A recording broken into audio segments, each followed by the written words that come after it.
The revenue generation drive of the federal government is a serious venture, of course, looking at the economic crunch.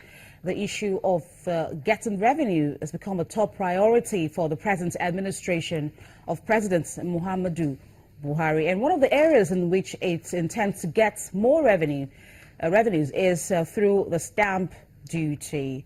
And so this has been a very serious issue at this time as to why are we having problems in getting agents to get revenues through stamp duty, the payments through stamp duty. You've been joined on the program to look at this and how this may impact on the revenue generation drive of the government. Dr. Boniface Chizia is an economist and he is with us here in the studio. Good morning. Thank you, Bolaji. Thank you for coming. I'm sure you've read the papers as to what is going on with the stamp duty controversy. We heard that the Postmaster General was relieved of his duty by the Ministry of Communications, and so that has become a top news. So what do you think is going on based on what you've seen so far?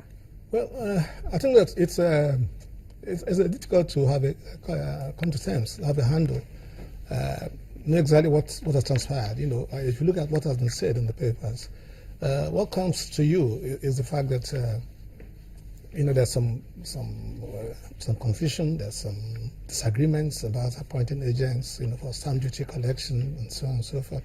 And then the Postmaster General has been asked to go. I think we better put it in context, in the sense that the Postmaster General actually retired end of last year, and then he was asked to hold on.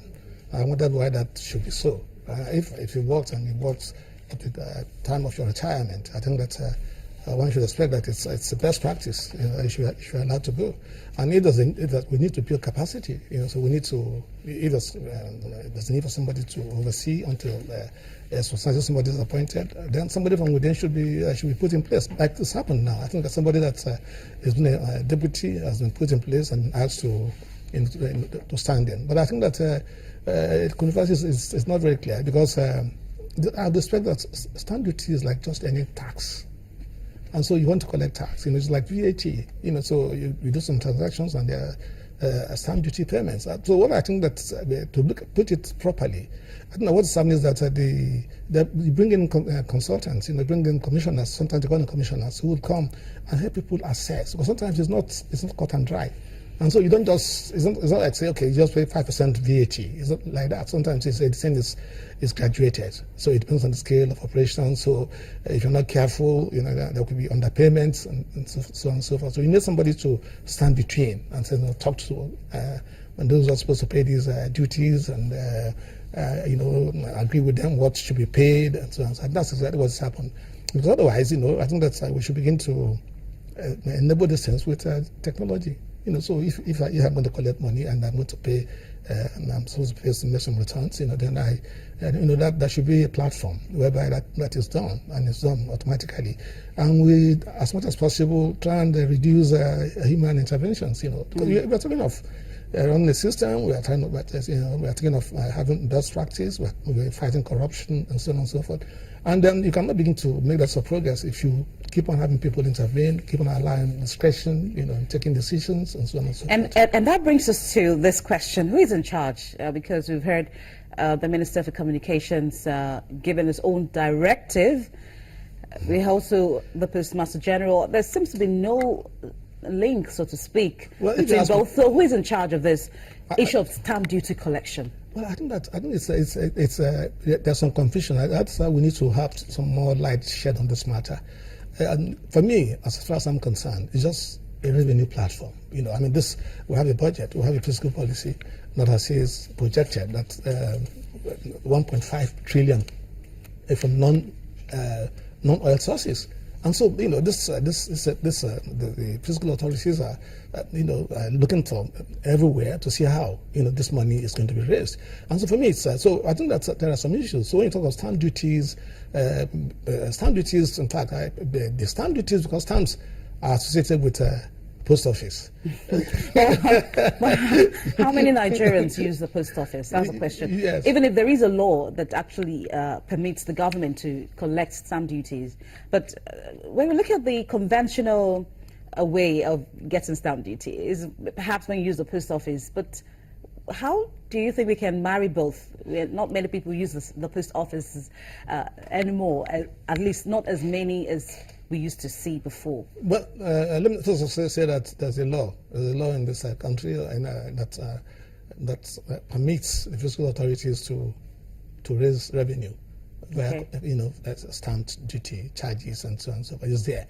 But like most things that have happened in this economy, we all got drunk on oil, and we left everything to oil, and so we suffered the oil cuts.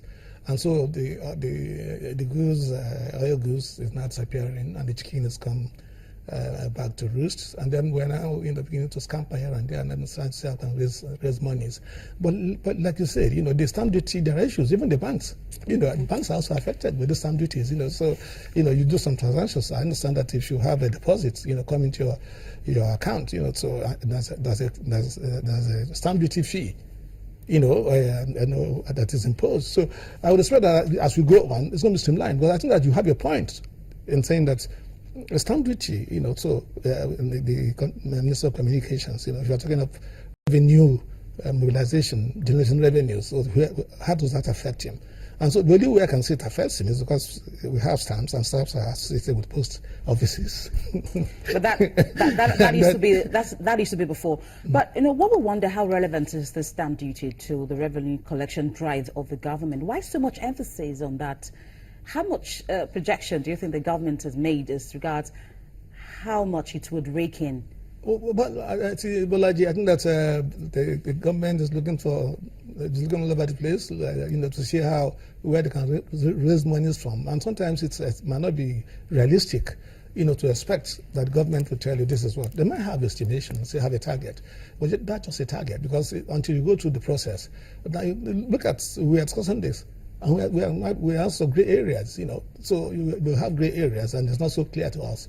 And we are saying here, we don't seem to. It's not too clear to us, how the Minister of Communication, Postmaster General, a demand that was supposed to have been retired, has been asked to go and hand over because of controversies in appointing agents, and we don't know what roles the agents are supposed to play. So I think there are lots of. We expect that as we go on, that the uncertainty will clear. But as far as I'm concerned, this, like I said, it hit the banks, and then the banks. People are saying that one of the things that's prelude to this accusation of banks, that the banks are overcharging and so on and so forth. We don't had, boycott of banks. One day boycott of the banks, because of these banks, overcharging.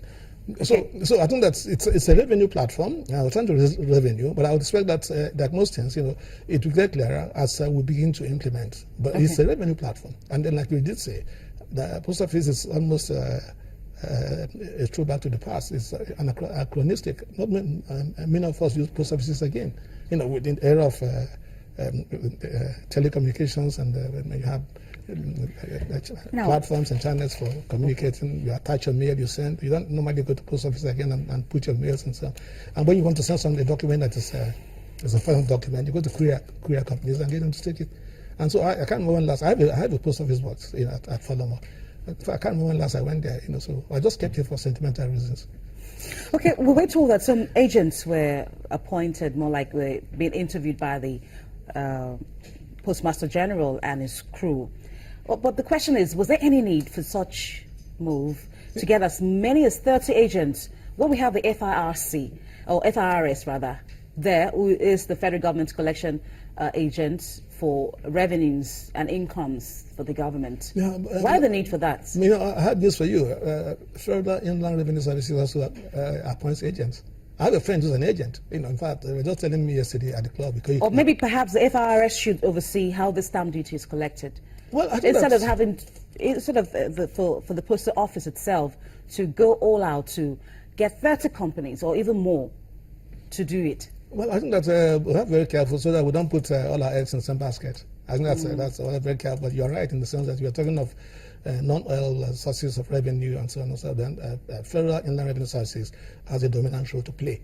And the other major area for mobilizing non-oil revenue will be the customs, tariffs, and so on and so forth. So we have targets. But I would expect that you get clearer. And this controversy has come, and then we are still asking, what has happened. Like I said earlier on, it's also touched the banks. It touched the banks, and then the banks have been accused of collecting stamp duty. So that's why I said it's a revenue platform, but it's not too clear. To me, and when you invited me yesterday, I went to the club, and as we were discussing, I asked one or two of my friends, and I said, look, I know I have somebody who is a tax consultant, at the club, and I spoke with him, and we talked about it, and then it's not so clear. We'd expect that as we go on. Who should provide the clarity in this case? Who should talk to the people, to the public, to the press? Because we all need to know what is going on in regards to the stamp duty issue. What was expected from NIPOST or the Postal Service, as the case may be? What were they supposed to do? What was the Minister for Communications or Ministry of Communications supposed to do? Why creating this sense of rift? Because so far it seems there is a sense of rift between the two agencies. Well, I think that if you ask me, we're talking of revenue mobilization, this Ministry of Finance. It's as simple as that. That's why you find that Federal Inland Revenue Services reports to Minister of Finance. So if you're talking about mobilizing revenues, keeping the books, it's Minister of Finance. I somebody that should be talking about this, it should be Minister of Finance. But if you follow things carefully, there are issues also. There are issues about gender and so on and so forth. There was an issue about the man in customs saying that he does not report to the lady in finance, and so on, he reports to the president. So there are sensitivities in our environment. But I think that we need to, like we are saying here, we hope that they are listening to it, that it's finance. That's finance function, and that's why some of us have celebrated the fact that they removed planning, from finance, because it tended to cloud, their activities, So remove planning, remove budgeting, and then you took it to planning, and some folks say that's the best way to go. And those who, still see finance and see budget as an authority to spend. And so on and so forth. I think that the person that should be speaking on this, the person that should bring clarity on this matter, and make sure that we do things the way it should be done, is the Minister of Finance.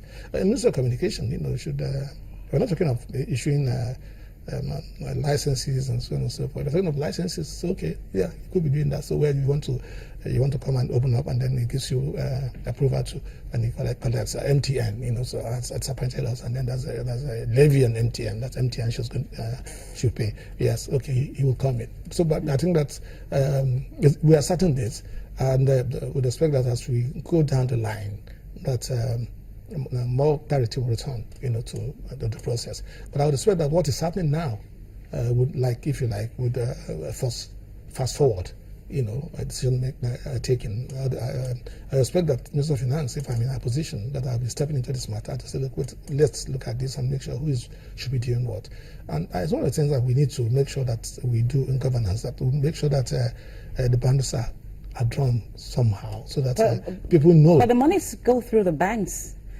Because the deductions were made by the banks. But of course, the records will show how much each bank was able to get from this collection. Perhaps the agent will now take over, and the bookkeeping process is improved. What I did say is that the agent, the function, what I see the agent doing is that where it's not so clear, what people should be paying. If you look at stamp duties and some clients, outside Nigeria, the thing is graduated. So if what is under discussion within this bracket, this will be the rate, and so on. So when it's not as clear cut as say 5% VAT, then you need somebody to come and stand between and make sure that there's some professionalism, in trying to say this is what somebody should be paying. And so I'd expect that if there's going to be any value added in terms of appointing, some places they call them commissioners, appointed consultants, so that's how it should be. But sometimes, they engage these consultants because it's like debt collectors. So you get them, and they're prepared to, you give them incentives, say, look, if you collect so much money, you come, and we give this percentage. And so the guy is incentivized, and is even prepared to use unorthodox ways, to try and force his way to make sure that good things which you might not want to do, to make sure that he generates more revenue, and he increases the commission he's going to get, and so on and so forth. But I would expect that what we are trying to do here is that we should not restrict. I think it's okay. If you want to use consultants, use commissioners. If it's going to increase the take. We projected 800 something billion naira from oil. And we said non-oil revenue, 1.5 something trillion naira. And then if you look at the revenue from taxation, what has been in the past. Okay, I listened to Mr. Fowler, say, well, we're projecting 1 trillion naira, we're going to make it, and so on. I listened to the man in customs also, also make projections. It's all, good sound bites, but we need to make sure that these things begin to happen. Make sure that, but I think that there's some scope to make sure that we do things better. There's some clarity in the procedure. All right, thank you so much, Dr. Boniface Chizia, economist, talking to us about the stamp duty controversy. We do appreciate your coming on the program. Thank you, Walaji, for having me.